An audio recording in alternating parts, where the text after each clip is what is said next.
Welcome, প্রত্যেককে স্বাগত উড়ান পাঠশালাতে। তো আজকে আমাদের উড়ান পাঠশালার পক্ষ থেকে যে টপিকটা আলোচনা হবে, দ্যাট ইজ এসএলএসটি জিওগ্রাফির জন্য স্কুল সার্ভিসের ক্ষেত্রে, সেটা হচ্ছে আমাদের জি সেকশনে, দ্যাট ইজ সেকশন জিতে বলা আছে ইকোনমিক জিওগ্রাফি। ইকোনমিক জিওগ্রাফির মধ্যে মাল্টিপল টপিকস আমরা আজ দেখেছি, যে লাম্বারিং, ডেইরি ফার্মিং বা এগ্রিকালচারের কিছু পোর্শনস আমরা দেখতে পেয়েছি। তো এই জিনিসগুলো সম্পর্কে আমরা এক এক করে আলোচনা করব। ফার্স্টে আমাদের যেটা আলোচনার পার্ট, ফার্স্ট ভিডিওতে আমরা আলোচনা করবো হচ্ছে লাম্বারিং বা কাষ্ঠ আহরণ, মানে জঙ্গলে গিয়ে গাছ কাটা। এবার এটা কিন্তু শুধু ভারতের রেসপেক্ট না, এটা গ্লোবালি আমরা আলোচনা করছি। ওকে, এবার যদি গ্লোবালি আমরা আলোচনা করি তাহলে কি দেখবো, দেখো ফার্স্টেই বলছে নিরক্ষীয় বনভূমি। নিরক্ষীয় বনভূমি মানে হচ্ছে ইকোটোরিয়াল ফরেস্ট। আমরা যদি একটু পজিশনটা বোঝার চেষ্টা করি, যে ইকোটোরিয়াল ফরেস্টে যদি ওভারঅল একটা আইডেন্টিফিকেশন দেখতে চাই, যে বৈশিষ্ট্য বলছে, মানে এই ধরে নাও একটা সার্কেল, এর মাঝ বরাবর হচ্ছে 0 ডিগ্রি, পৃথিবীর মাঝ বরাবর যে কাল্পনিক রেখা সেটা হচ্ছে 0 ডিগ্রি, এবং এই 0 ডিগ্রি সারাউন্ডিং এ যেটা দেখতে পাওয়া যায়, মানে এই যে এরিয়াটা নিরক্ষরেখার দুপাশের অঞ্চল প্রায় ধরে নাও সর্বোচ্চ 10 ডিগ্রি মতো, মানে ওপরে 10 নিচে 10 মানে 20 ডিগ্রি। এই অঞ্চলটায় কি দেখা যায়, ইকুয়েটোরিয়াল ফরেস্ট দেখা যায়, এবং সেটাকেই বলছে ইকুয়েটোরিয়াল ফরেস্ট বা নিরক্ষীয় যে বনভূমি লক্ষ্য করা যায় তার বৈশিষ্ট্যের কথা বলছে। এবার নিরক্ষরেখা কিন্তু ভারতের মধ্যে দিয়ে যায়নি, ভারতের মধ্যে দিয়ে কর্কট ক্রান্তি রেখে গেছে। ভারতের দক্ষিণ অংশ দিয়ে আমরা বলতে পারি যে আফ্রিকা মহাদেশ বা দক্ষিণ আমেরিকা মহাদেশের উপর দিয়ে আমাদের গেছে হচ্ছে নিরক্ষীয় রেখা। তো নিরক্ষরেখা যদি বলি, আফ্রিকার কঙ্গো অববাহিকা, দক্ষিণ আমেরিকার আমাজন অববাহিকা, যে দুটো মহাদেশের কথা বললাম, অ্যামাজন আর কঙ্গো অববাহিকা, এই অরণ্য দেখা যায়। তাহলে এর বৈশিষ্ট্য ফার্স্টে বলছে স্তর বিন্যাস। স্তর বিন্যাস বলতে কি, আমরা জানি নিরক্ষরেখা বরাবর সূর্য প্রায় কিভাবে কিরণ দেয়, নিরক্ষরেখা বরাবর সূর্য প্রায় লম্বভাবে কিরণ দেয়।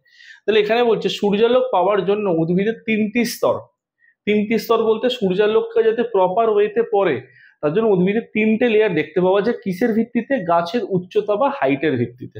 তো ফার্স্টেই বলছে নিম্ন স্তর বা লোয়ার লেয়ার, যেখানে গাছের উচ্চতা কত হয়, 9 থেকে 15 মিটারের মধ্যে হয়ে থাকে।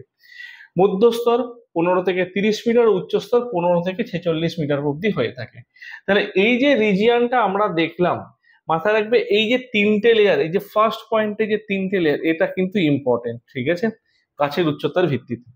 সেকেন্ড লেয়ার বলছে চিরহরিৎ বৃক্ষ। চিরহরিৎ বৃক্ষ মানে কি, এভারগ্রিন ফরেস্ট, যেটাকে আমরা চির সবুজ অরণ্য বলতে পারি, চিরহরিৎ বৃক্ষ, ঠিক আছে। তাহলে এটাকে আমরা বলতে পারি যে এভারগ্রিন ফরেস্ট, এভারগ্রিন ফরেস্ট। ওকে, অত্যধিক উন্নত ও উষ্ণতা, অত্যধিক উন্নত হবে না, এটা হচ্ছে উষ্ণতা হবে, অত্যধিক উষ্ণতা এবং অত্যধিক উষ্ণতা মানে টেম্পারেচার, যদি আমরা লিখে দিই শর্টে, টেম্পারেচার ও তাপমাত্রার জন্য এই অরণ্যের উদ্ভিদ চিরহরিৎ হয়। মানে চিরহরিৎ মানে কি, সারা বছর গাছে পাতা রয়েছে। এবার দেখো, গাছের পাতা কি পড়বে না গাছ থেকে, সেটা স্বাভাবিক, সেটা কিছুটা পরিমাণ পড়বে, এরকম না যে গাছ একদম ওই পর্ণমোচী গাছের মতো পাতা ঝরিয়ে নেড়া হয়ে গেল, সেই জিনিসটা হবে না, স্বাভাবিক ক্ষয়টা থাকবে, কিন্তু সারা বছর গাছে পাতা ভর্তি থাকে। 3 নম্বর হচ্ছে চাঁদোয়া। চাঁদোয়া মানে কি, চাঁদোয়া মানে হচ্ছে ক্যানোপি লাইক স্ট্রাকচার। চাঁদোয়া বলতে কি, গাছের পাতা যখন একটু ওই মানে ধনুকের মতো বা সোজা কথায় চাঁদের মতো একটু শেপ হয়, মানে একটু এই রকম টাইপের হয়, একটু পাতাগুলো একদম এই রকম টাইপের শেপের হয়ে থাকে, ঠিক আছে, এই রকম টাইপের শেপের হয়ে থাকে।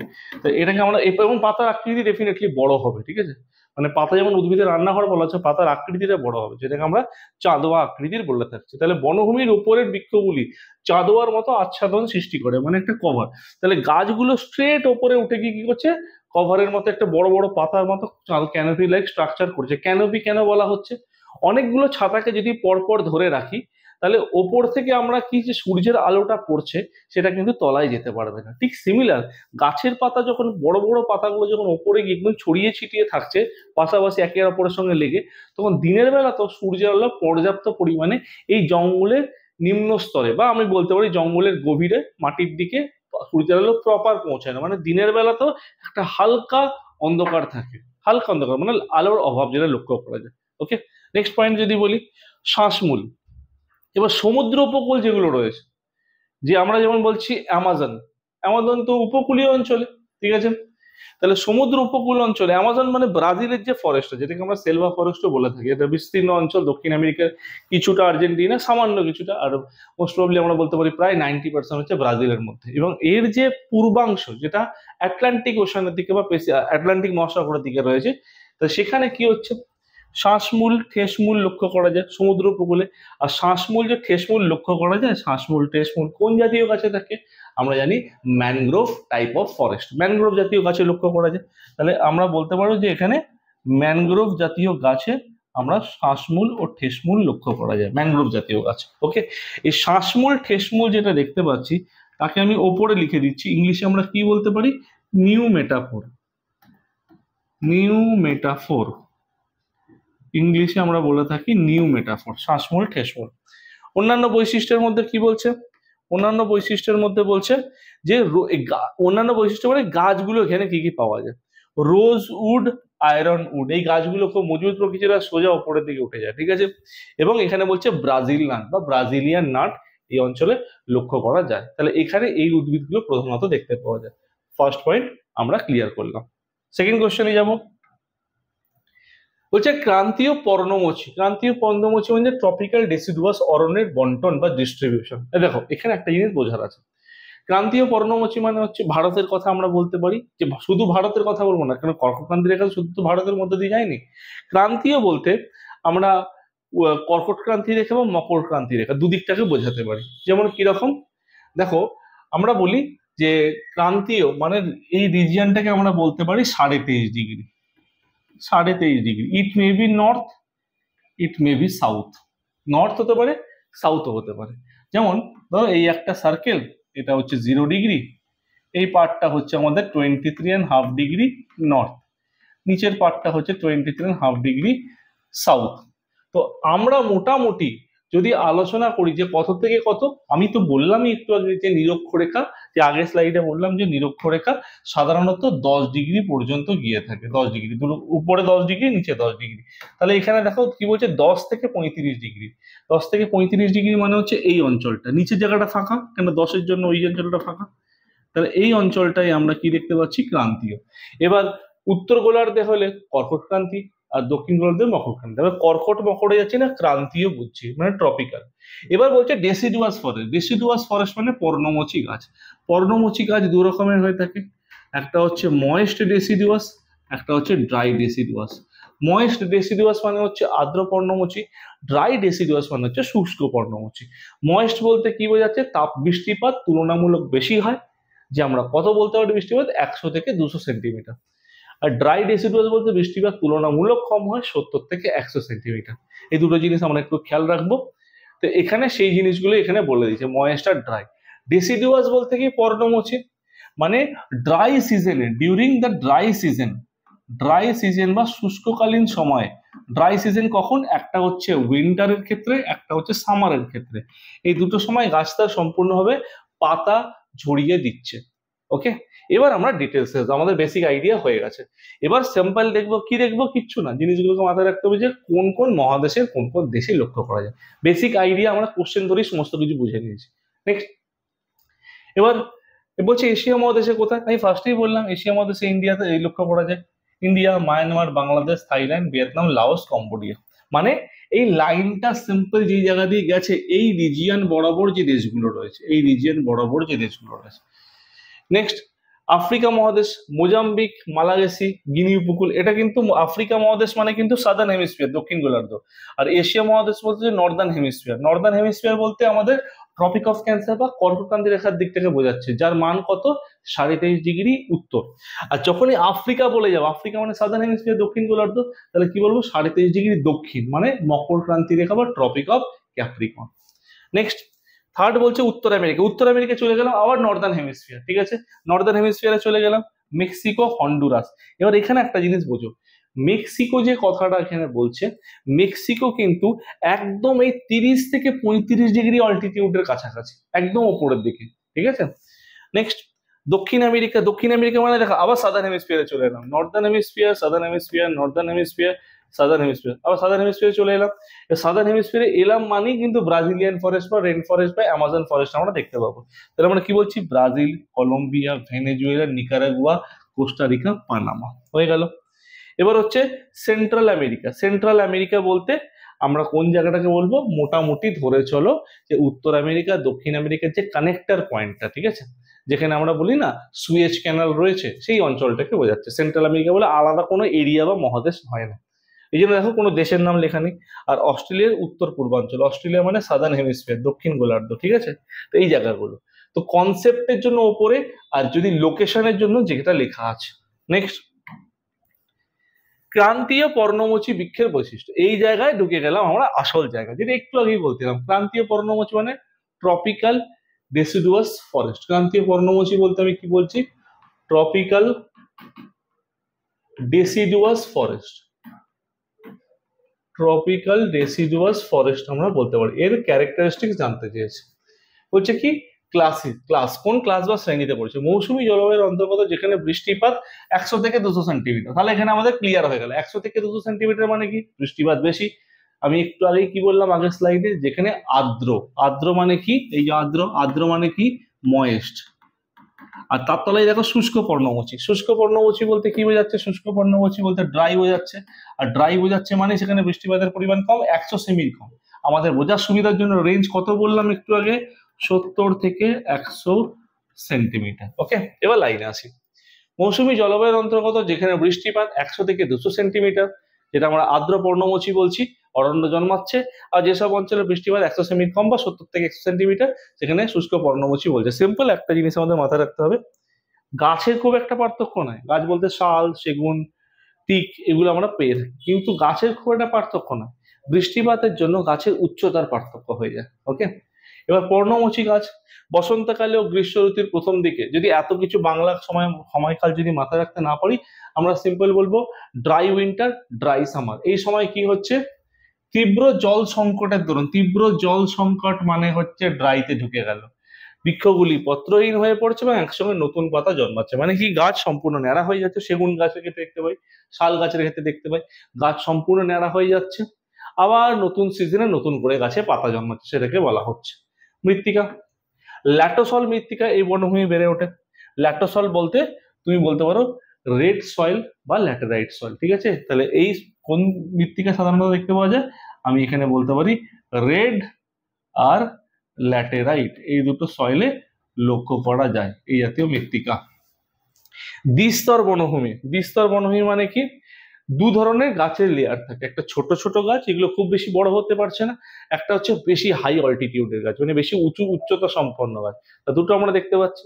তাহলে ছোট গাছগুলো নিচে থাকছে, বড় গাছগুলো ওপরে থাকছে। ওকে, তাহলে বড় গাছের নিচে ছোট গাছের উদ্ভিদ জন্মায়। উচ্চতা বলছে কি, উচ্চতা 12 থেকে 15 মিটার হয়ে থাকে, কিন্তু আর্দ্র অঞ্চলে উচ্চতা 15 মিটারও কখনো কখনো ক্রস করে হয়ে যায়, কিন্তু সর্বোচ্চ আমরা 20 মিটারের বেশি কখনোই কনসিডার করব না। তাহলে স্যার এই পয়েন্টগুলো ক্লিয়ার।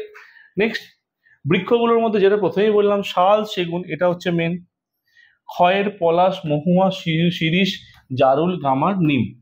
কিন্তু একটা জিনিস মাথায় রাখো, আর্দ্র হোক বা শুষ্ক হোক, শাল আর সেগুন গাছ লক্ষ্য করা যাবে। তাহলে পার্থক্য কিসের হবে, উচ্চতার পার্থক্য লক্ষ্য হবে। ওকে, নেক্সট, ভূমধ্যসাগরীয় অরণ্যের অবস্থান। মেডিটেরিয়ান ফরেস্ট বলছে পৃথিবীর উত্তর গোলার্ধে 30 থেকে 40 ডিগ্রি অক্ষাংশের মধ্যে, ঠিক আছে। 30 পেরিয়ে গেলাম, তাহলে আমি কি সিকোয়েন্স সাজাচ্ছি, 0 থেকে 10 ডিগ্রি বোথ হেমিস্ফিয়ারে কি দেখছি, ইকুয়েটোরিয়াল ফরেস্ট। 10 থেকে 35 ডিগ্রি বোথ হেমিস্ফিয়ার কি দেখছি, ট্রপিক্যাল ফরেস্ট। ইট মে বি ময়েস্ট বা আর্দ্র, ইট মে বি ড্রাই বা শুষ্ক। ওকে, নেক্সট, আমরা যদি বলি 30 থেকে 40 ডিগ্রির মধ্যে কি দেখা যাচ্ছে, 30 থেকে 40 ডিগ্রির মধ্যে ভূমধ্যসাগরকে কেন্দ্র করে এই বনভূমির সৃষ্টি হয়েছে। কি কি, ফার্স্ট বলছে ইউরোপ মহাদেশ। মহাদেশ ভিত্তিক তোমাদের এই জায়গাগুলোর নাম একটু মনে রাখতে হবে। মানে কিরকম যদি একটা মহাদেশে একটা দেশের নাম দিয়ে দিল, যে কি জাতীয় বনভূমি দেখতে পাওয়া যায়, তখন একটুখানি সমস্যা হতে পারে। আদারওয়াইজ এগুলো কনসেপচুয়াল জিনিস মনে রাখা সম্ভব। তো ভূমধ্যসাগরীয় মানে হচ্ছে মেডিটেরিয়ান ক্লাইমেট। মানে মেডিটেরিয়ান ক্লাইমেট মানে বলতে পারি ইসরায়েল, সিরিয়া, লেবানন, জর্ডন, যেই রিজিয়নটাই আছে ওর আশেপাশের অঞ্চল। আর ভূমধ্যসাগরীয় অঞ্চলে একটা খুব প্রসিদ্ধ কথা আছে যে টক জাতীয় ফল ভালো চাষ করা হয়। টক জাতীয় ফল, টক মানে কি, সাইট্রাস ফ্রুট। সাইট্রাস ফ্রুটস মানে সমস্ত প্রকার লেবু জাতীয় ফল এখানে খুব ভালো চাষ করা হয়। তো পৃথিবীর উত্তর গোলার্ধে 30 থেকে 40 ডিগ্রি অক্ষাংশে প্রধানত ভূমধ্যসাগরের কেন্দ্র করে এই বনভূমির সৃষ্টি হয়েছে। দেখো, যেহেতু মেডিটেরিয়ান সি বলছি বা মেডিটেরিয়ান ক্লাইমেট ভূমধ্যসাগর কেন্দ্র করে, তার মানে ভূমধ্যসাগর তো সাদার্ন হেমিস্ফিয়ারে নেই, নর্দার্ন হেমিস্ফিয়ারে আছে, তাহলে শুধুমাত্র 30 ডিগ্রি থেকে 40 ডিগ্রি নর্থ ল্যাটিটিউডের কথা আমরা বলবো। ইউরোপের মহাদেশে কি স্পেন, পর্তুগাল, ইতালি, গ্রিস। আফ্রিকায় কি বলছে মরক্কো, আলজেরিয়া, তিউনিসিয়া আর সাউথ আফ্রিকা। নেক্সট অস্ট্রেলিয়ার সাউথে কি বলছে অস্ট্রেলিয়া, গ্রেট অস্ট্রেলিয়ান পার্ট যেটা বলা হচ্ছে। উত্তর আমেরিকা ক্যালিফোর্নিয়া প্রদেশ মানে ইউএসএ শুধুমাত্র ক্যালিফোর্নিয়া। দক্ষিণ আমেরিকা যদি বলে যদি সেন্ট্রাল চিলি উপকূল, ঠিক আছে, একদম দক্ষিণ আমেরিকা যদি মহাদেশের কথা বলি, দক্ষিণ আমেরিকা মহাদেশ, এটা হচ্ছে আমাদের উত্তর আমেরিকা, এটা হচ্ছে দক্ষিণ আমেরিকা, এই পার্টটা চিলি, ঠিক আছে। এই চিলির উপকূল বরাবর বলা হচ্ছে। মাছ চাষ খুব ভালো হয় চিলিতে। নেক্সট পরবর্তী স্লাইডে যদি আমরা দেখি যে ভূমধ্যসাগরীয় অরণ্যের বৈশিষ্ট্য। এবার দ্বিস্তর মানে ছোট গাছ বড় গাছ, এটা একটু আগেই বললাম। এবার ফার্স্ট পয়েন্ট, দ্বিস্তর মানে ছোট গাছ ও বড় গাছ লক্ষ্য করা যায়। ছাল ও পাতার মধ্যে কি বলতে পারি, কোনো গাছের পাতায় মোমের প্রলেপ থাকে। মোমের প্রলেপ থাকে মানে একটু স্মুথ হয়ে থাকে, যেমন কমলা লেবু, এক্সাম্পল মাথায় রাখবে এটা। তারপরের পয়েন্ট যদি বলি, দীর্ঘ শুষ্ক গ্রীষ্মকালের অত্যধিক বাষ্পীভবন বা ভেপারাইজেশনের হাত থেকে রক্ষা পাওয়ার জন্য গাছের ছাল একটু পুরু বা মোটা হয়ে থাকে, যেমন কর্ক। কোনো কোনো গাছের পাতায় ছোট ছোট রোঁয়া দ্বারা ঢাকা থাকে, যেমন জলপাই গাছ। তারপর বলছে এই পয়েন্টটা মাথায় রাখবো সিতে, কি বলছে, স্কিওরোফিল উদ্ভিদ, পাতাগুলি চওড়া হয়, চকচকে ছাড়াও শক্ত মোটা ও চামড়ার মতো হয়, স্কিওরোফিল উদ্ভিদ বলে। আর বিস্তৃত শিকড় যদি বলে, তাহলে বলছে জলের সন্ধানে শিকড় বহুদূর তলা অব্দি যায়। যখন জল পাওয়া, আমরা যে মরু অঞ্চলের ক্ষেত্রেও দেখতে পারি যে জল যেখানে পাওয়া যাচ্ছে না সেখানে গাছের শিকড় সরু তন্তু বা ফ্লেশ স্টেম বা একদম হালকা সাদা তন্তু, একদম মানে তন্তুর মতো আর কি দেখতে, সরু একদম, অনেক গভীরে যায় গাছের জল পাওয়ার জন্য। ডিউরিং দ্য লং ড্রট, দীর্ঘকালীন সময় সার্ভাইভ করার জন্য গাছের শিকড় অনেক তলা থেকে জল কালেক্ট করে ভূমধ্যসাগরীয় অঞ্চলের ক্ষেত্রেও সেম সিচুয়েশন দেখা যায়। নেক্সট সরলবর্গীয় অরণ্যের যদি আমরা বলি, সরলবর্গীয় অরণ্য মানে হচ্ছে কনিফারাস ফরেস্ট। এর অবস্থান কি, লোকেশন যদি বলে, উত্তর গোলার্ধে আমরা এতক্ষণ অব্দি দেখলাম কি 40 অব্দি দেখতে পেলাম, ঠিক আছে। 40 অব্দি বলতে দেখো 40 অব্দি দেখেছি আমরা, 40 ডিগ্রি। এবার বলছে 50 থেকে 70 ডিগ্রি, মানে we are heading towards the pole, মেরুর দিকে যাচ্ছে, উত্তর মেরু দক্ষিণ মেরুর দিকে যাচ্ছে। সরলবর্গীয় অরণ্যের অবস্থান 50 থেকে উত্তর গোলার্ধে 50 থেকে 70 ডিগ্রি অক্ষরেখার মধ্যে এই বনভূমি অবস্থিত, উত্তর গোলার্ধের ক্ষেত্রে কিন্তু, হ্যাঁ, শুধুমাত্র উত্তর গোলার্ধের ক্ষেত্রে এটা দেখা যায়। কারণ দক্ষিণ গোলার্ধে এই অংশতে জল, তুমি কি করে গাছ দেখবো, স্থলভাগ না তাহলে কি করে গাছ হবে। নেক্সট কানাডিয়ান তৈগা মানে কানাডা অঞ্চলকে বলছে, কানাডার কুইবেক, অন্টারিও, তারপর হচ্ছে ব্রিটিশ কলম্বিয়া। 40% সর্বভৌমীয় বনভূমি এইখানেই রয়েছে। আমেরিকা দক্ষিণ পঞ্চহ্রদের মানে যেখান থেকে সুপিরিয়র, হিরন, ইরি, মিশিগান, অন্টারিও, যে 5টা হ্রদের কথা বলা হচ্ছে কানাডা আর ইউএস এর বর্ডারে, সেই অঞ্চলে অন্টারিও, সেই অঞ্চলে দেখতে পাওয়া যায়। তারপর হচ্ছে এই যে পঞ্চহ্রদের হ্রদ। ইউরোপের বলছে Sweden, Norway, Germany, Finland, France, ইতালির অঞ্চলে দেখতে পাওয়া যায়। সাইবেরিয়া তৈগা মানে রাশিয়ার অঞ্চলে, সেখানে দেখতে পাওয়া যাচ্ছে। এখানে বৃহত্তম সরলবর্গীয় বনভূমি রয়েছে প্রশান্ত মহাসাগরের তীরে। এশিয়ার জাপানের উত্তরাংশ, এশিয়ার জাপানের মধ্যে লোয়ার পার্টে চলে এলাম আমরা, মাঞ্চুরিয়া, ভারতের হিমালয় পার্বত্য অঞ্চল। যদি ভারতের হিমালয় পার্বত্য অঞ্চল এই রিজিয়নে দেখতে পাওয়া যায় না, আমি কি বলছি 50 থেকে 70-এর মধ্যে কনিফারাস ফরেস্ট আইডিয়ালি বেশি পরিমাণে পাওয়া যায়, ওটাই ওর জোন। কিন্তু এরকম নেই যে পৃথিবীর কোনো প্রান্তে বিন্দু মাত্র দেখতে পাবো না, সামান্য পরিমাণ দেখা যায়। তার মধ্যে ভারতের কিছু অংশের কথা বলেছে। আর অন্যান্য যদি বলি অস্ট্রেলিয়া, নিউজিল্যান্ডের দিকে, মানে দক্ষিণ গোলার্ধের দিকে চলে গেলাম আমরা, ঠিক আছে, টুয়ার্ড দক্ষিণ গোলার্ধ। নেক্সট পয়েন্ট, সরলবর্গীয় অরণ্যের বৈশিষ্ট্য। চিরহরিৎ সরলবর্গীয় অরণ্য, সারা বছর গাছে পাতা থাকছে। অরণ্যের অধিকাংশ বৃক্ষ চিরহরিৎ, যেমন পাইন, ফার, স্পুচ নয়, এটা হচ্ছে স্প্রুস, SPRUCE, স্প্রুস। তারপর হচ্ছে সার্চ নয়, এটা হচ্ছে বার্চ, ঠিক আছে, এগুলো টাইপিং মিস্টেক, তাহলে সার্চ নয় বার্চ, তাহলে স্প্রুস, বার্চ এগুলো। সূচাকার পাতা, সূচাকার মানে নিডল লিফ, একদম সরু ছুচালো পাতা, পাতাগুলি সূচিমুখী হয়, মানে নিডল লিফ সরু হয়, এরকম পাতাগুলো এরকম সামনের দিকটা অনেকটা এরকম সূচালো টাইপের হয়ে থাকে, ঠিক আছে, সরু হয়ে থাকে, এদের নিডল লিফ বলা হয়। ফল উৎপাদন 2 বছর সময় লাগে ফল হতে, 1 বছর বীজ পরাগিত হয়, অন্য বছর ফল পাকে, মানে লং টাইম। পুরু ছাল, গাছের ছাল তুলনামূলকভাবে পুরু হয়ে থাকে, শীতের হাত থেকে রক্ষা করার জন্য গাছের ছালকে মোটা হতে হয়। এবং কাণ্ডে খাদ্য স্টোর থাকে। নরম কাঠ, গাছগুলির কাঠ অত্যন্ত নরম, তো টেকনিক মানে ইকোনমিক্যালি দিক থেকে এই যে খুবই যে হেল্পফুল বা খুবই এই যে কাঠ প্রচুর আসবাবপত্রের কাজে লাগছে তা নয়, কিন্তু নরম কাঠের ক্ষেত্রে কি হয়, নরম কাঠ আমাদের প্রচুর শিল্পাঞ্চলের ক্ষেত্রে লাগে। হ্যাঁ, সেই জিনিসটা এখানে বলেছে। দীর্ঘবৃক্ষ, দীর্ঘবৃক্ষ বলতে গাছগুলো একটু এঁকে বেঁকে ওঠে, ডালপালা বেশি হয়। রোজউড বৃক্ষ 100 মিটার উঁচু বেড়ে থাকে বা 20 মিটারের বেশি 100 মিটার পর্যন্ত উঁচু হয় এবং বেড়ে বেড়ে 100 মিটার মানে এক্সেসিভ, ঠিক আছে, এক্সেসিভ, এবং 20 মিটার পর্যন্ত হয়। সর্বোচ্চ 100 মিটার খুব রেয়ার ক্ষেত্রে দেখা যায়, বেশিরভাগ ক্ষেত্রে 20 মিটারের মধ্যে লক্ষ্য করা যায়। নেক্সট, নিরক্ষীয় বৃষ্টি অরণ্য বনভূমির বাণিজ্যিক ব্যবহার বাধাপ্রাপ্ত হয়, অথবা ক্রান্তীয় বৃষ্টি অরণ্য অঞ্চলে কাষ্ঠ সংগ্রহে অনগ্রসরতার কারণ। তো সেগুলো বলি। ক্রান্তীয় অঞ্চলে কাষ্ঠ অরণ্য বা গাছ কাটার ক্ষেত্রে কি কি অসুবিধা হয়ে থাকে, যেমন কোনো একটি বিশেষ প্রজাতির বৃক্ষের সমাবেশ না থাকায় এই প্রজাতির কাষ্ঠ সংগ্রহের জন্য বহু দূরবর্তী এবং বিস্তৃত অঞ্চলে সমীক্ষার প্রয়োজন। Conceptual just. দ্বিতীয়ত, আর্দ্র নিরক্ষীয় বনভূমির তলদেশে মানে লোয়ার পার্টের দিকে, লোয়ার সাইডটা আগাছা পরিপূর্ণ হয়, বনভূমির লোয়ার সাইডটা আগাছাই থাকে। অধিকাংশ কাষ্ঠ ভারী হওয়ায় সুলভে জলে পরিবহন দ্বারা কাষ্ঠখণ্ডগুলো চেরাখণ্ড নিয়ে আসা যায় না। তো কাষ্ঠগুলো ভারী হওয়ায় জলে ভাসিয়ে ওকে কি হয় যে একটা কাঠ চেরাই কল থেকে অন্য কাঠ চেরাই কলে ইজিলি অ্যাক্সেস করা যায় না। নেক্সট পয়েন্ট, ক্রান্তীয় অঞ্চলের আর্দ্র ও ভেলা জলবায়ুতে অস্বাস্থ্যকর পরিবেশের সৃষ্টি করেছে, ঠিক আছে।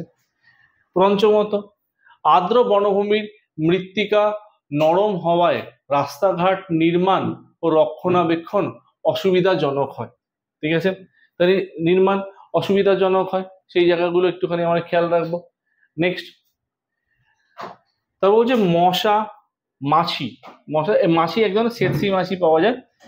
ম্যালেরিয়া, কালাজ্বর, এনকেফ্লাইটিস, তারপর হচ্ছে নিদ্রার সমস্যা, এইগুলো এই জাতীয় মানে ক্ষেত্রে এই এরা নিয়ে আসে, এবং যার ফলে এই অঞ্চলের লোকেরা আক্রান্ত হয় এবং দক্ষ শ্রমিক পাওয়া সম্ভব হয় না।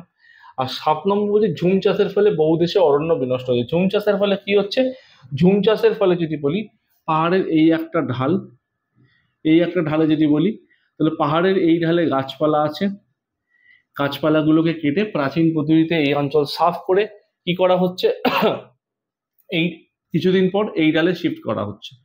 তার মানে কি, ঝুম চাষ প্রাচীন পদ্ধতিতে যে করে থাকে, যেমন মালয়েশিয়া থেকে লাদাং বলা হয়, মালয়েশিয়াতে লাদাং বলা হচ্ছে আমাদের। ঠিক সিমিলার ওয়েতে মালয়েশিয়াতে যেমন লাদাং বলা হচ্ছে, বা আমরা আমরা হুমাও বলে থাকি, নর্থ ইস্টে ঝুম বলা হয়ে থাকে। তাই পরবর্তী সময়ে তাহলে একই জমিতে যদি একই জিনিস চাষ করা হয় 2-3 বছর ধরে, একই জমিতে একই জিনিস যদি চাষ করা হয় 2-3 বছর ধরে, তাহলে সেখানে কি করা হয়, তাহলে সেই অঞ্চলের ক্ষেত্রে আমরা দেখতে পাই যে এরা কিছুদিন পর 2-3 বছর পর তো চাষ করা হয় না, মানে প্রপার ওয়েতে চাষ হচ্ছে না, তখন জমির উৎপাদন ক্ষমতা কমে যায়। একই জিনিস চাষ করলে যে জমির উৎপাদন ক্ষমতা কমে যায়, সেখানে কি হচ্ছে, ওরা অন্যদিকে চলে যাচ্ছে, যেটাকে আমরা বলি কি শিফটিং কাল্টিভেশন, তাহলে ঝুম চাষের অপর নাম হচ্ছে শিফটিং কাল্টিভেশন। ওকে, নেক্সট পয়েন্ট। এবার আমাদের আলোচনার পার্ট হচ্ছে সরলবর্গীয় বনভূমি কাষ্ঠ শিল্পের উন্নতির কারণ। 9 নম্বর কোশ্চেনে সরলবর্গীয় বনভূমি বলতে এই অঞ্চলে আমরা কনিফেরাস ট্রিকে বলছি, কনিফেরাস ট্রি। অধিকাংশ সরলবর্গীয় বনভূমি উত্তর গোলার্ধে অবস্থিত। কেন উত্তর গোলার্ধে? উত্তর গোলার্ধে স্থলভাগ বেশি, দক্ষিণ গোলার্ধে জলভাগ বেশি অবস্থিত। সরলবর্গীয় অরণ্যের কাষ্ঠ শিল্পের বিকাশের কারণ একই জাতীয় বৃক্ষ। তাহলে কোনো অঞ্চলে যদি একই ক্যাটাগরির বৃক্ষ থাকে, সেই অঞ্চল থেকে আমি জানি যে এই অঞ্চলে গেলে এই জাতীয় ধরনের আমি গাছের কাঠ পাবো, তাহলে আমার সেখান থেকে কালেক্ট করতে ইজি হয়।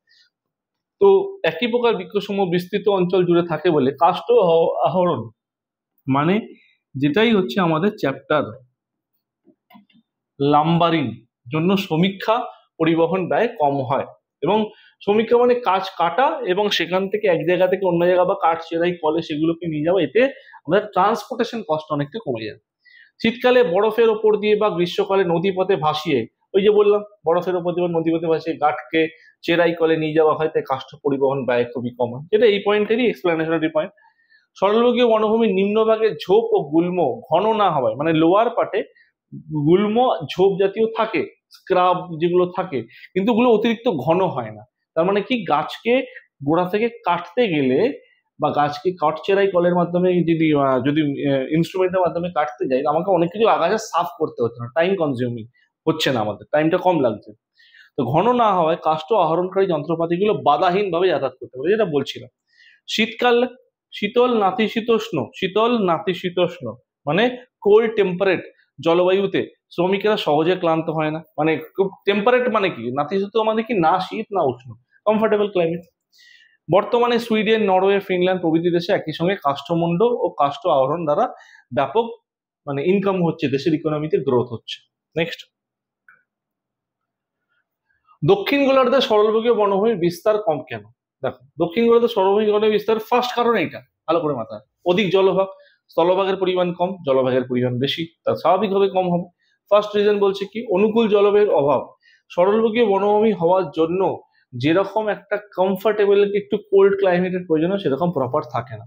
জলবায়ুগুলো হলো দীর্ঘ এবং শীতল, এমনকি তুষারপাত যুক্ত জলবায়ু। দক্ষিণ গোলার্ধে মৃদু নাতিশীতোষ্ণ জলবায়ু বলে এই বৃক্ষের উপযোগী না, কারণ এর ঠান্ডা প্রয়োজন, আর তুমি একে মোটামুটি টেম্পারেট মানে না শীত না উষ্ণ, মোটামুটি একটু গরম টাইপের ক্লাইমেট দিচ্ছ, তাহলে গ্রোথ হবে না। জলবায়ুর প্রকৃতি যদি কথা বলি, জলভাগ বেশি থাকে বলে এখানে জলবায়ুর প্রকৃতিও পৃথক ধরনের, যা এই ধরনের উদ্ভিদ বৃদ্ধির পক্ষে আদর্শ নয় বা সহায়ক নয়। Next, question number 11, selva forest মানে আমি ব্রাজিলিয়ান ফরেস্ট বলতে পারি, ব্রাজিলিয়ান ফরেস্ট, যেটাকে আমরা ঘুরিয়ে কম বেশি অ্যামাজনও বলে দিতে পারি, অ্যামাজন অঞ্চলে দেখতে পাওয়া যায়। দক্ষিণ আমেরিকার ব্রাজিলের আর কি অ্যামাজন অববাহিকা, কলম্বিয়া, আফ্রিকার জাইরে নদী অববাহিকা, গিনি উপকূল, বা দক্ষিণ পূর্ব এশিয়ার মালয়েশিয়া, মালয় উপদ্বীপ, দক্ষিণ Bharat, Sri Lanka, Sumatra, Java, Indonesia পশ্চিম প্রান্তে আর্দ্র চিরহরিৎ অরণ্যের উদ্ভব হয়েছে। এই চিরহরিৎ নিরক্ষীয় বনভূমিকে সেলভা বলে। ঠিক আছে, চিরক্ষীয় নিরহরিৎ বনভূমিকে সেলভা বলে, তাহলে এতগুলো দেশের দেখতে পাচ্ছি সেটা সেলভা। কিন্তু এখানে মাথায় রাখবে, এবার এখান থেকে আমাদের ক্লিয়ার হবে সেলভা ব্যাপারটা। সেলভা একটি ল্যাটিন শব্দ, যার অর্থ হচ্ছে গভীর গহন অরণ্য। এই ল্যাটিন শব্দের উৎপত্তি কোথায়? ম্যাক্সিমাম দক্ষিণ আমেরিকা। এই যে সেলভা কথাটা ফার্স্ট বলা হয় ব্রাজিলিয়ান ফরেস্ট। কখনো যদি জিজ্ঞেস করে যে সেলভা ফরেস্ট কোন দেশে দেখা যায় বা কাকে বলা হয় প্রপারলি, এতগুলো তো দেশে দেখতে পাচ্ছি, প্রপারলি এক্সাক্ট বলা হয় ব্রাজিলিয়ান ফরেস্ট। ওকে, নেক্সট, অরণ্যের প্রত্যক্ষ উপযোগিতা কি? অরণ্য থেকে কি কাজে লাগে? খুব কমন জিনিস, জ্বালানি কাঠ। পৃথিবীর মোট সংগৃহীত কাষ্ঠের 40% জ্বালানি হিসেবে ব্যবহৃত হচ্ছে। শিল্পে ব্যবহৃত হচ্ছে জাহাজের পাটাতন, রেলওয়ে কোচ, রেল লাইনের স্লিপার। রেল লাইনের স্লিপার এখন পুরোপুরি হয় না, এখন সিমেন্টের হয়ে গেছে। রেলওয়ে কোচও এখন হয় না, এখন হচ্ছে মানে আগুন লাগলে সেটা সহজে ছড়াবে না, সেই রকম কোচ হয়ে গেছে এখন। তো আইসিএফ আরসিএফ কোচ ইউজ করা হয় এখন। জাহাজের পাটাতন, যদি এখন বেশিরভাগ জাহাজের ক্ষেত্রে, স্টিমার লঞ্চ ঠিক আছে, বেশিরভাগ জাহাজের ক্ষেত্রে পুরো স্টিল বডি হয়ে গেছে, কাঠ ব্যবহৃত হয়। কাগজ শিল্পে, হ্যাঁ কাগজ শিল্পে আমাদের লাগে। ও হালকা কাঠ দ্বারা কাগজ মুন্ড, কাগজ প্রস্তুত হয় সরলবর্গীয় বৃক্ষের ক্ষেত্রে। উপজাত দ্রব্য, হ্যাঁ এইটা আমাদের প্রচুর কাজে লাগে। জঙ্গল থেকে কি পাই? যে কাঠ থেকে রাবার, তারপিন, পিচ, ধুনা, খড়, কুইনাইন, চিকলা বাদাম, এছাড়া প্রচুর জিনিস পাই, প্রচুর জিনিস পাই। এছাড়া আমরা জানি জঙ্গল থেকে প্রচুর রিসোর্সেস আমরা পেয়ে থাকি। ঔষধ, হ্যাঁ ঔষধ, ইপিকাক, নাক্স ভূমিকা, সার্পেন্টিনা ইত্যাদি প্রচুর ওষুধ সংগৃহীত হয়। যেমন আমরা বলি হোমিওপ্যাথি বা অ্যালোপ্যাথি। এই জাতীয় হোমিওপ্যাথি, অ্যালোপ্যাথি বা আয়ুর্বেদ চিকিৎসার ক্ষেত্রে পুরোটাই আমরা কার উপর ডিপেন্ডেন্ট? গাছগাছরা।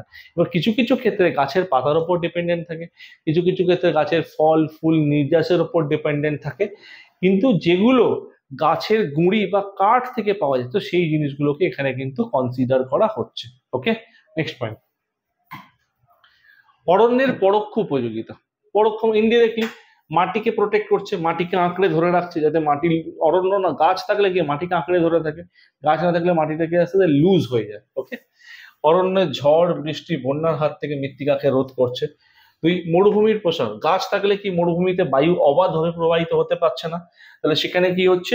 অরণ্য ফ্রিকোয়েন্টলি মুভ করছে। ওকে, অরণ্যের প্রসার হচ্ছে, মরুভূমির প্রসারকে আটকে দিচ্ছে, তাই থর মরুভূমিতে বৃক্ষরোপণ চলছে। চায়না এরকম কাজ করছে, মঙ্গোলিয়াও গভীর ডেজার্ট যাতে বাড়তে না পারে সেই কাজ করছে।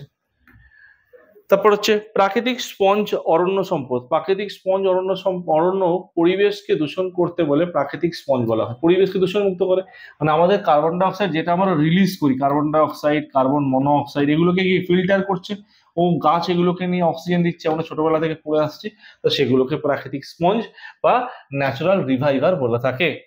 বৃষ্টিপাত নিয়ন্ত্রণ, অরণ্য বৃষ্টি নিয়ন্ত্রণ করে, যেমন অ্যামাজন সেলভাম অরণ্যের বৃষ্টিপাত কন্ট্রোল করে। যেন যেই অঞ্চলে অরণ্য বেশি থাকবে সেই অঞ্চলে বৃষ্টিপাত তুলনামূলকভাবে বেশি হয়।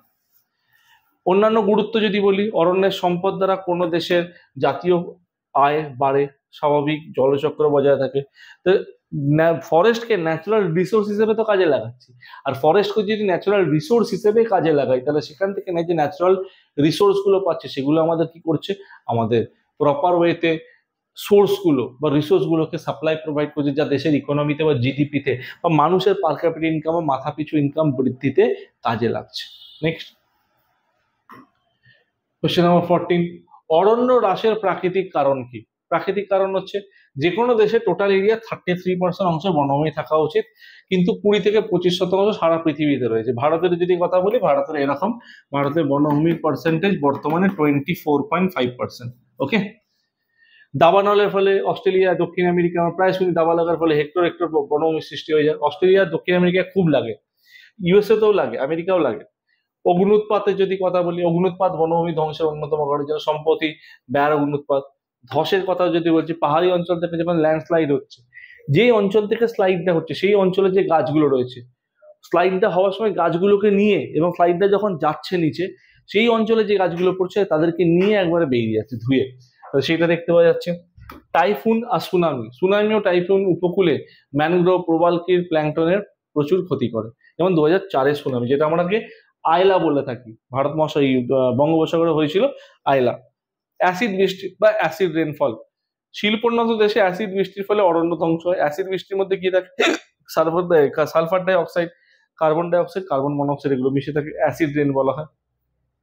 ধ্বংস হয় যেমন পশ্চিম জার্মানি, তাহলে অ্যাসিড রেনের ফলেও ক্ষতি হয়। নেক্সট, অরণ্য সংরক্ষণের উপায়। অরণ্য সংরক্ষণ করলে কি হবে, ক্ষতি যেগুলো হচ্ছে সেগুলোই হবে না, উল্টো পয়েন্ট, যে বনসৃজন, ফরেস্ট্রি, ঠিক আছে। নতুন নতুন বনভূমি রোপণের মাধ্যমে বনভূমির আয়তন বৃদ্ধি করা সম্ভব, সব দেশ কাজে করছে এখানে। এদিকে পরিণত বৃক্ষচ্ছেদন, যে গাছ জঙ্গলে ঢুকে কাটা যেতে পারবে না, যে গাছের একটা সুনির্দিষ্ট বয়স হয়ে গেছে, গাছের বয়স গাছের বলয় দেখে বোঝা যায়, বা গাছের উচ্চতা দেখে বা ম্যাচুরিটি বা গাছের গুঁড়ি দেখেও বোঝা যায়, ঠিক আছে। তো সেই রকম গাছই কাটতে হবে। রৈখিক পদ্ধতিতে কাষ্ঠ আহরণ, রৈখিক পদ্ধতিতে মানে মানে ধরো এই পদ্ধতিতে কাষ্ঠ আহরণ করা হলে দাবানল রোধ করা সম্ভব, মানে এখানে গাছ কাটছি এখানে গাছ কাটছি এরকম নয়, আমি গাছ কাটবো এই অঞ্চলের গাছটা পুরো কেটে নেবো, ঠিক আছে। তার মানে কি, আগুন লাগছে যখন, দাবানল যখন হচ্ছে, এই ফাঁকা অঞ্চল থেকে আর গাছ পাচ্ছে না, আর এগোতে পারছে না, তো একটা স্ট্রিপ বরাবর, সে লম্বা হোক বা চওড়া হোক, স্ট্রিপ বরাবর কাটা হচ্ছে। পশুচারণ নিষিদ্ধকরণ, বনভূমিতে পশুর প্রবেশ নিষিদ্ধ করতে হবে, কারণ পশু যত যাবে বনভূমিতে তাহলে মাটিটা আলগা হতে শুরু করবে, মাটি যত আলগা হতে শুরু করবে তাতে কি হবে, মাটিকে যে কম্প্যাক্ট অবস্থায় গাছ ধরে আছে, মাটি আস্তে আস্তে লুজ পার্টিকেলে পরিণত হবে, মৃত্তিকা ক্ষয় বা সয়েল ইরোশন বাড়তে থাকবে। উপযুক্ত ভূমি ব্যবহার, ভূমির অবস্থান, মাটির চরিত্র অনুসারে বনভূমি রোপণ করতে হবে, যে কোন ধরনের মাটিতে কোন গাছ সুইটেবল। উপযুক্ত তত্ত্বাবধান, সেটাকে মানে অবজারভেশনের মধ্যে রাখা, পুলিশ প্রশাসন বন সংরক্ষণে সঠিক বোঝাপড়া গড়ে তোলা দরকার, যাতে চোরা পথে গাছ কাটা এরকম না হয়। নেক্সট, ঝুম চাষ নিষিদ্ধ। ঝুম চাষ মানে কি, পাহাড়ের ঢালে যেগুলো করা হয় এক ঢাল থেকে অন্য ঢাল, যে গাছ কেটে আগুন লাগিয়ে দেওয়া হয়, যেটাকে স্ল্যাশ অ্যান্ড বার্ন টেকনিক বলে, এইগুলো হচ্ছে ট্রাইবাল প্রসেস, যাতে জমির প্রচুর ক্ষতি হয় সেটা যাতে না হয় লক্ষ্য রাখতে হবে। নেক্সট, কাষ্ঠ আহরণ বা লাম্বারিং, এর স্তর কি কি, স্বাভাবিক উদ্ভিদ অঞ্চলের পুনর্ভব সম্পদ, পুনর্ভব মানে যেটা হচ্ছে শেষ হয়ে গেলে আবার পুনরায় পাওয়া যাবে, সেই সম্পদ বৃক্ষ সমূহকে আহরণের বিষয়কে কাষ্ঠ আহরণ বলে। তো স্তর 4টি, সমীক্ষা, সার্ভে, বৃক্ষের অবস্থান কোথায় আছে, পরিবহন কিভাবে আনবো, কত ঘন ঘন ঘন গাছ রয়েছে, আর অপ্রয়োজনীয় বৃক্ষ যদি থাকে তার ঘনত্ব কি কি, মানে জঙ্গলের বাইরের দিকে, এটাকে বলছে। সেই অনুযায়ী কাষ্ঠ আহরণ করা যাবে। কর্তন মানে কাটা, ঠিক আছে, কর্তন মানে কাটা, যেটা কোন নীতিতে গাছ কাটা হবে, যে গাছ কাটার একটা নীতি আছে, অনেকে গোড়া থেকে কেটে দিচ্ছে, তা নয়, গাছ যদি এরকম থাকে তাকে ফার্স্টে ওপরে স্লাইড কাটা হয়, তারপর নিচে স্লাইড কাটা হয়। যদি আমি তো গোড়া থেকে কেটে দিই, ও যখন উপরে পড়বে, ও গাছ যখন উপরে পড়বে, অনেক আশেপাশে ছোট ছোট গাছ যেগুলো পরিণত গাছ না তাকে নিয়ে ধ্বংস হয়ে যাবে, সেটাকে করা হবে না। বা যখন ডাইরেক্ট কাটা হয় না, দড়ি দিয়ে বাঁধা হয়, অনেক সময় দড়ি দিয়ে বাঁধার পর গাছকে কাটা হয়, গাছটাকে আস্তে আস্তে আস্তে আস্তে নামানো হয় গুঁড়িটাকে। পরিবহন, তৃতীয় স্তরে কাষ্ঠ খণ্ডগুলিকে নিকটতম কাষ্ঠ চেরাই কল বা কাগজ প্রস্তুতিকারী কারখানায় নিয়ে যাওয়া হবে। আর নতুন বনভূমি সৃজন, নতুন গাছ লাগানো হবে, যেখানটা গাছ কেটে ফেলছি সেখানে পুনরায় আবার নতুন যাতে গাছ লাগানো যায়, যাতে গাছ হয়। এটা একটা ব্যালেন্স, মানে ইকোসিস্টেমকে ব্যালেন্স করার জন্য একটা কাজ এখানে করা হচ্ছে। কাষ্ঠ আহরণের আধুনিকতম পদ্ধতি, মডার্ন মেথডস অফ দ্য লাম্বারিং। এইখানটা বোঝো গ্রিড প্রসেস। গ্রিড মানে কি? অঞ্চল ভেদ করা হবে। গ্রিড বলতে ধরো আমি এগুলোকে গ্রিড বলছি, এই যে গ্রিড। এবার আমি কাটবো এই অঞ্চলের গাছটা, ঠিক আছে? আমার কাছে আইডেন্টিটি থাকলে যে কোন অঞ্চলের গাছটা আমি কাটছি। এই পদ্ধতিতে সমগ্র বনাঞ্চলে কয়েকটি অংশে ভাগ করা হয় এবং প্রতি বছর আহরণযোগ্য বৃক্ষসমূহ সম্পূর্ণভাবে কেটে ফেলা হয় ও উন্মুক্ত স্থানে পার্শ্ববর্তী অংশে প্রজাতির সঙ্গে সমতা রেখে চারা রোপণ করা হয়। মানে আমি দেখলাম জঙ্গলের এই অংশটায় উদ্ভিদ বেশি, এই প্রাণী বেশি আছে, তাহলে ওই অংশটায় কি করব, আমি গাছ কাটবো না। কেন? ওই জায়গায় যদি গাছ কেটে দিই তাহলে প্রাণীগুলো কি হবে, ওই মুহূর্তে তাদের ইকোসিস্টেমটাকে বা হ্যাবিট্যাট, যেটা বাসস্থান, যেটা উদ্ভিদ প্রাণীর বসবাসের জায়গাকে হ্যাবিট্যাট বলা হয়, তো ওটা ওদের ড্যামেজ হয়ে যাবে। ওটা যদি ওদের ড্যামেজ হয়ে যায় তাহলে বাসস্থানের জায়গার অভাব হলেও কি লোকালয়ে ঢুকে পড়বে, তাহলে ওই জায়গাটা কাটবো না, ঠিক আছে? অন্য জায়গায় দূরে কাটলাম। পরবর্তী সময় সমীক্ষার মাধ্যমে দেখলাম বা স্যাটেলাইটের ইমেজের মাধ্যমে দেখলাম বা সেন্সারের মাধ্যমে দেখলাম ওরা এখন এখানে নেই, এখানে আছে, তখন আমি এখানটা কাটলাম না, এইখানটা কাটলাম, মানে ব্যালেন্স করে, ঠিক আছে? মানে গাছের কাঠের আহরণটাও নিচ্ছে, আবার জঙ্গলের যে ইকোসিস্টেম সেটাও মেনটেন হচ্ছে। নেক্সট, আঞ্চলিক পদ্ধতি। এই পদ্ধতিতে কোনো একটি বিস্তৃত অঞ্চলে বৃক্ষ আহরণ করা হয়। রাশিয়ার তৈগা, কানাডা, উত্তর আমেরিকা সরলবর্গীয় বনভূমিতে এই পদ্ধতিতে ব্যাপকভাবে ব্যবহৃত হয়। নির্বাচন আহরণ। এই পদ্ধতিতে বৃক্ষ সমীক্ষা করার পর বৃক্ষগুলির অবস্থানের ছক কেটে, এই যে অবস্থানের ছক কেটে কাষ্ঠ আহরণ করা হয়। ক্রান্তীয় অঞ্চলের বনভূমিতে এই পদ্ধতি খুবই কার্যকর। রৈখিক পদ্ধতি বা লিনিয়ার মেথড। এই পদ্ধতিতে সুদীর্ঘ একটি রেখার দুই পাশে 5 থেকে 10 কিলোমিটার প্রস্থের বনভূমি সম্পূর্ণভাবে ছেদন করে। সিম্পল, এই যেটা বললাম, এই রেখা, এর এইদিকে 5 থেকে 10 কিলোমিটার, এদিকে 5 থেকে 10 কিলোমিটার, এই অঞ্চলের গাছটা কাটা হয়, ওই গ্রিড। তাহলে কি হচ্ছে, আমার কাছে একটা প্রসেস, প্রপার আইডেন্টিফিকেশন থাকছে আমি কোন জায়গাটা কাটছি। যে কোনো জঙ্গলকে ওপেন এরিয়াতে ভাবে ম্যাসিভ ভাবে র্যান্ডমলি ডিস্ট্রাকশন করে দিচ্ছি না। নেক্সট, কাষ্ঠ আহরণ পদ্ধতির সুবিধা। নতুন বনভূমি, যে আমি গাছ কেটে নিলাম, সেই গাছ কাটাটা আমার ইকোনমিতে ডেভেলপ হতে কাজে লাগছে। আর যে জায়গাটা ফাঁকা হচ্ছে ওই জায়গায় নতুন চারা গাছ লাগিয়ে দিলাম, নতুন বনভূমি তৈরি হলো। দাবানল প্রতিরোধ, মানে ওই জায়গাটা কাটলাম, ওই জায়গাটা ফাঁকা হয়ে গেলে আগুন লাগবে, এদিকে আগুন, এদিক থেকে আগুন আসছে, আগুন লাগলে কি হবে, আগুনটা ছড়াতে পারবে না, কেন শূন্যস্থান, গাছ পাচ্ছে না। বিধ্বংসী দাবানল হাত থেকে বনভূমি রক্ষা পাচ্ছে। রক্ষণাবেক্ষণের ব্যবস্থা, নতুন বনভূমি সৃজনের জন্য চারা রোপণ, কীটনাশক, জীবাণুনাশক, ঔষধ বিতরণ, বনভূমি রক্ষণাবেক্ষণে ব্যয় কম হয়। বহুমুখী ব্যবহার, বনভূমির বহুমুখী ব্যবহার, যেমন বনবিহার, লোকে দেখো পিকনিক ফিকনিক করতে যায় বা জঙ্গলে ঘুরতে যায়, ডুয়ার্স অঞ্চলে ঘুরতে যায়, অনেকে লোকে ফরেস্ট সাফারি করে, জিপ সাফারি করে, ওই জিনিসটাকে বোঝাচ্ছে। বন্য প্রাণী সংরক্ষণ, প্রমোদ, মৃত গঠন সবই সম্ভব হয়, সেই জিনিসটা এখানে বলেছে। নিরক্ষীয় অঞ্চলে বনভূমি অবলুপ্তির কারণ। ইকুয়েটোরিয়াল রিজিয়নে যে ফরেস্ট কেন ডিস্ট্রাকশন হচ্ছে, নিরক্ষীয় বৃষ্টি অরণ্যের বিগত 50 বছর ধরে ব্যাপক হারে কাঠ লুণ্ঠন হচ্ছে। পরিবেশবিদদের মধ্যে 2080 সালের মধ্যে সেলভা অরণ্য নিশ্চিহ্ন হয়ে যাওয়ার সম্ভাবনা রয়েছে। মানে ওই ব্রাজিলিয়ান ফরেস্টের রেঞ্জে যে ফরেস্টগুলো রয়েছে। উন্নত পরিবহন, উন্নত বৃক্ষচ্ছেদন পদ্ধতি দ্বারা অধিক কাঠ কাটতে হবে। বিশ্ববাজারে শীতল নাতিশীতোষ্ণ অঞ্চলে কাঠের যোগান কমে যাওয়া, বৃষ্টি অরণ্য অঞ্চলে কাঠের ওপর অধিক কোপ পড়ছে। মানে কি, ডে বাই ডে জঙ্গলে যে গাছ কাটা হয়, এখন সেই দেশের কেন্দ্রীয় সরকারের, রাজ্য সরকারের অধীনে নয় পুরোটা, কেন্দ্রীয় সরকারের মতামত নিয়ে কিন্তু কাটতে হবে। এবং গাছ তুমি আমি গিয়ে কাটতে পারবো না, কোনো এজেন্সি গিয়ে কাটতে পারবে না, সরকার যাকে এজেন্সি অ্যাপ্রুভ দেবে বা অ্যাপ্রুভাল যাকে দেবে তারা কাটতে পারবে কিন্তু। ওকে, মানে কেন, সেলভা অরণ্যের ফরেস্ট কি হয়, তুলনামূলক একটু মজবুত কাঠ। আর মজবুত কাঠের আমরা কি জানি, মজবুত কাঠের গুরুত্ব বেশি, ইকোনমিক্যাল ভ্যালু বেশি। যেমন আসবাবপত্র, তুমি একটা সেগুন কাঠের খাট তৈরি করতে গেলে 60-70 হাজার টাকা কম করে পড়ে যাবে। কারণ বুঝতে পারছো যে কাঠের ভ্যালুটা কোন জায়গায় গেছে। নেক্সট, ক্রান্তীয় তৃণভূমি অবস্থান কি? মানে ক্রান্তীয় তৃণভূমি বলতে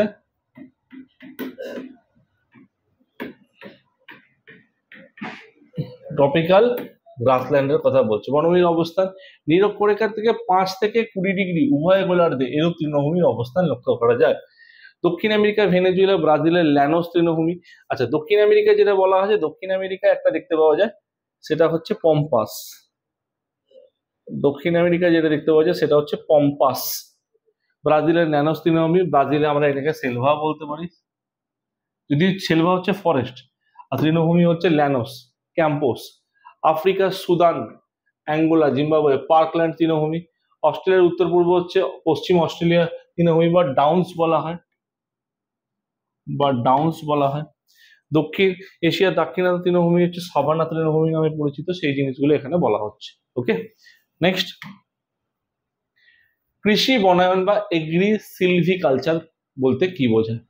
কৃষি ব্যবস্থা বনভূমির যে সকল স্থানে গাছ কাটা হয়েছে সেখানে কৃষি ব্যবস্থা সম্পাদিত হয়, মানে যেখানে গাছ কেটেছে শূন্য স্থানে ওখানে নতুন গাছ না লিখে ওখানে চাষ করলাম, জঙ্গলের মাঝে মাঝে চাষ করা হয় এরকম, ঠিক আছে।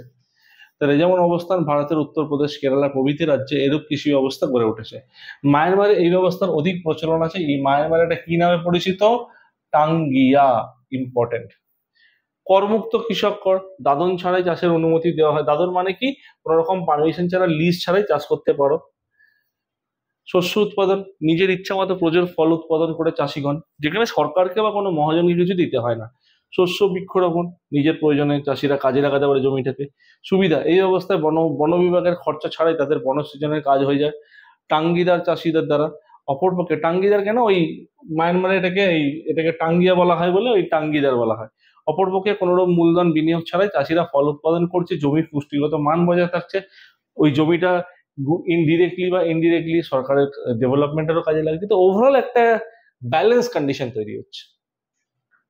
আর আমাদের লাস্ট কোশ্চেন আজকে, তো এখানে কি আলোচনা করব? বলছে কৃষি বনসৃজন বা এগ্রি ফরেস্ট্রি। কৃষি বনসৃজন বলতে কৃষকেরা, মানে এগ্রিকালচারে হচ্ছে গাছ লাগানো হচ্ছে, দুটো একসাথে হচ্ছে। আগেরটাই দেখলাম কি, যে ওই জায়গাটায় শুধুমাত্র চাষবাস হচ্ছে। কৃষকেরা যখন তার নিজস্ব জমিতে চাষাবাদের সাথে সাথে কৃষি জমির সীমানায় বা তাদের পতিত জমিতে, পতিত মানে পড়ে থাকা জমিতে বা ওয়েস্টের জমিতে গাছপালা লাগিয়ে বনভূমির মতো গড়ে তোলা, তখন ওইরূপ প্রচেষ্টাকে কৃষি বনসৃজন বলে। এটা পৃথিবীর বিভিন্ন দেশে তৈরি হচ্ছে, যাদের ছোট ছোট খামার বা ফার্ম আছে তারাও করছে এই জিনিসগুলো। যে পতিত মানে পড়ে থাকা বা অব্যবহৃত আনইউজড বা ওয়েস্ট যে জমিগুলো রয়েছে, সেই জমিগুলো কি হচ্ছে উৎপাদনশীল করে তুলছে, উৎপাদনশীল বা প্রোডাক্টিভ করে তুলছে। ভূমিক্ষয় প্রতিরোধ করা, এটা মাটির ক্ষয়কে কমাচ্ছে। জমিতে জৈব সারের পরিমাণ বৃদ্ধি করছে, জৈব সারের পরিমাণটা বাড়িয়ে তুলছে। কাষ্ঠ, ফল, শাকসবজি প্রভৃতি উৎপাদন করা হচ্ছে। কেন আমাদের ডে বাই ডে তো পপুলেশনের উপর প্রেশারটা তো বাড়ছে, পপুলেশনের জন্য তো এইসব জায়গায় প্রেশার বাড়ছে। তার ফলে কি হচ্ছে? তার ফলে আমরা দেখতে পাচ্ছি যে সাবস্টিটিউট তৈরি করা হচ্ছে। যেমন আগে কি হতো, যেমন আগের স্লাইডে দেখলাম আমরা এগ্রি সিলভিকালচার, এগ্রিকালচারের যে ফাঁকা জায়গা সেখানে কি হচ্ছে, এগ্রিকালচার হচ্ছে। এখানে কি হচ্ছে, এগ্রিকালচার হচ্ছে, আবার ফল ফুলও চাষ করা হচ্ছে, আবার কিছু জায়গা ফাঁকাও রাখা হচ্ছে, মানে ব্যালেন্সড একটা কন্ডিশন। ভেষজ গাছের উৎপাদন ও পশু খাদ্যের যোগান বৃদ্ধি। পশু খাদ্যের যোগান, পশু খাদ্য মানে হচ্ছে ফোডার, ফোডার মানে হচ্ছে পশু খাদ্য, ঠিক আছে। আর এই ভেষজ গাছের উৎপাদন বৃদ্ধি, মেডিকেল সায়েন্সে যে গাছগুলো লাগে সেই গাছগুলোর নির্যাস থেকে মেডিসিন তৈরি করা হচ্ছে, তো সেইগুলোর রস এখান থেকে পাওয়া যাচ্ছে। বা অনেক সময় এটাকে আলাদাভাবে প্রপার প্ল্যান্টেড ওয়েতে বা প্ল্যানিং ওয়েতেও এখানে প্ল্যান্ট করা হচ্ছে। তো আশা করি এত অব্দি ক্লিয়ার। এবার আমাদের লাস্ট কোশ্চেনের দিকে এসে গেলাম, কৃষি বনসৃজনের অসুবিধা। গাছের নির্বাচন সঠিক না হলে জমি ছায়া হয়ে পড়ে এবং কৃষিকাজ ব্যাহত হয়, ঠিক আছে। ইউক্যালিপটাস গাছ জাতীয় মাটির আর্দ্রতা হ্রাস করে, মাটিতে ময়েশ্চার কমিয়ে দিচ্ছে, মাটিকে ক্ষারধর্মী বা বেসিক করে তুলছে, মাটিতে বেসিক করে তুলছে, মাটির পিএইচ এর মান বাড়িয়ে দিচ্ছে। পিএইচ এর মান কি? বাড়িয়ে দিচ্ছে।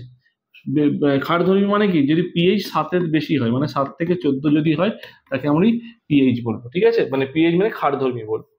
কিছু গাছের পাতা মাটিকে আম্লিক করে তুলছে, অ্যাসিডিক করে তুলছে, উর্বরতা কমিয়ে দিচ্ছে। তারপর বলছে অনুন্নত প্রজাতির গাছ সৃজনে ফসল উৎপাদন ব্যাহত হয়। মানে কি, গাছ বসালেই হবে না, ওই জমিতে আশেপাশের এলাকার তুলনায় বড় গাছ আছে না ছোট গাছ আছে সেই অনুযায়ী গাছ সিলেকশন করতে হবে, তাকে মনিটরিং করতে হবে। তার জন্য যেমন আশেপাশের এলাকার যেন ক্ষতি না হয়। মেন কথা হচ্ছে সয়েলের যেন হ্যাম্পার বা ড্যামেজ না হয়, সয়েলের যেন কোনো রকম ড্যামেজ না হয়, সয়েল যেন মেনটেন থাকে। এবং এই মেনটেন থাকার জন্য কি করতে হবে, ফার্টিলাইজার, তারপর হচ্ছে পেস্টিসাইড মানে সার দিতে হবে, পেস্টিসাইড মানে কীটনাশক দিতে হবে। তা মাটিতে একটা রেশিও হয় NPK, N:P:K, ঠিক আছে, NPK ratio, nitrogen phosphorus potassium, এটা এই জাতীয় একটা সার দিতে হয়। এই জাতীয় সারটা কি অনুপাতে দিতে হয়, 4:2:1 NPK রেশিও, 4:2:1 দিতে হয়। তাহলে কি হয়, জমিতে পর্যাপ্ত পরিমাণে এই সারের প্রয়োগের ফলে বা ফার্টিলাইজার ইউজের ফলে জমির গুণগত মান বজায় থাকছে, গাছের কোনো হ্যাম্পার হচ্ছে না, সয়েলেরও কোয়ালিটি মেনটেন থাকছে, ময়েশ্চারের কোনো হ্যাম্পারনেস আসছে না। তো আই হোপ এই পার্টটা আমাদের ক্লিয়ার, আমাদের এই পার্টটা ডান। তো আজকের আমাদের এই পার্টটাই রইল, পরবর্তী পার্ট নিয়ে ইকোনমিক জিওগ্রাফিতে আমরা আলোচনা করবো এবং এই PDF তোমরা আমাদের যে অ্যাপস আছে অ্যাপস থেকে পেয়ে যাবে। ওকে, থ্যাংক ইউ সকলকে।